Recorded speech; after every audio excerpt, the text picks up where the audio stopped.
பள்ளிப்பாளையம் அளமேடு பகுதியில் போதிய சாலை வசதி இல்லாததால் வயல்வெளியிலும் புதர்மண்டி கிடக்கும் வழியிலும் பள்ளி சிறுவர்கள் மற்றும் பொதுமக்கள் அச்சத்துடன் பயணிக்கும் நிலைக்கு தள்ளப்பட்டுள்ளனர்.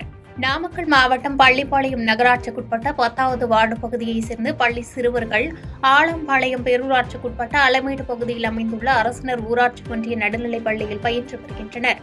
10வது வார்டு வண்ணாப்பாறை நேருநகர் பகுதிகளில் இருந்து அரசு பள்ளிக்கு செல்வதற்கு போதிய சாலை வசதிகள் இல்லாததால் அப்பகுதி பள்ளி சிறுவர்கள் வயல்வெளிகளிலும் புதர்மண்டி காணப்படும் வழியிலும் பயணித்து வருகின்றனர். மேலும் இரவு நேரத்தில் அந்த பாதையில் பாம்புகள், விஷப்பூச்சிகள், பூரான் உள்ளிட்ட ஊர்வன ஜந்துக்கள் அதிக அளவு இருப்பதால் வழியை அச்சத்துடன் கடந்து செல்கின்றனர். குறிப்பாக பாதையின் பாதி தூரம் நகராட்சி வசமும் பாதி தூரம் பேரூராட்சி வசமும் உள்ளதால் முறையான சாலை அமைக்கப்படாத நிலை உள்ளது என்று வேதனை தெரிவிக்கும் அப்பகுதி மக்கள் சாலை வசதி வேண்டி மாவட்ட நிர்வாகத்திற்கு கோரிக்கை வைத்துள்ளனர். நாங்க நேருநகர்ல இருந்து வரோங்கண்ணா. இந்த வழியில வரும்போது நாங்க ஊராட்சி ஒன்றிய நடுநிலைப்பள்ளி அளமேடுங்கண்ணா.